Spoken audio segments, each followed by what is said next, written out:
So in Canada, global supply chains are clearly changing the world of work, and they present many opportunities, but they also present a number of challenges for protecting workers along these supply chains.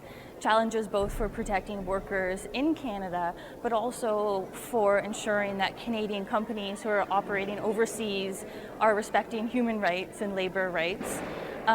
In Canada, we do face particular challenges holding extractive companies accountable for their operations overseas. Over 50% of the world's mining and exploration companies are headquartered in Canada. And these Canadian companies, they operate in over 100 countries, over 8,000 properties around the world.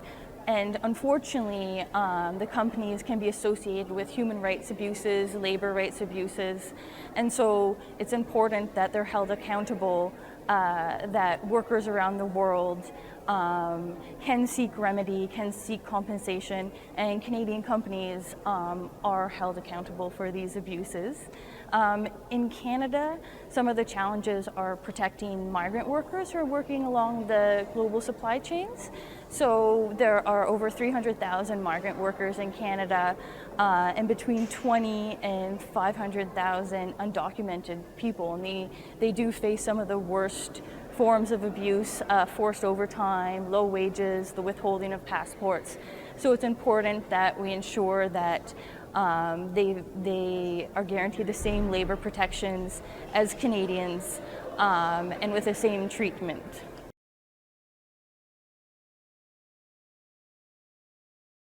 Some of the actions that we've taken, well, in terms of the extractive sector, we are calling on the government to create an extractive sector ombudsperson. So this ombudsperson would have the power to independently investigate claims, make recommendations to the government, and be one more step in offering remedy and protections for workers around the world. We did have a success in December of 2014, so we passed the Extractive Sector Transparency Measures Act. So this act aims to fight tax avoidance and corruption within the extractive sector.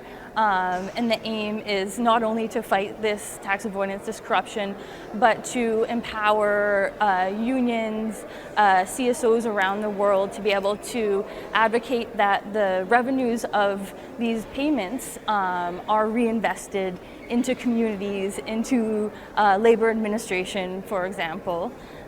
In terms of migrant workers, temporary foreign workers, we are calling for the enforcement of guidelines. The government did create a comprehensive framework to protect temporary foreign workers, but it has to be properly enforced. Otherwise, it's virtually useless without full enforcement.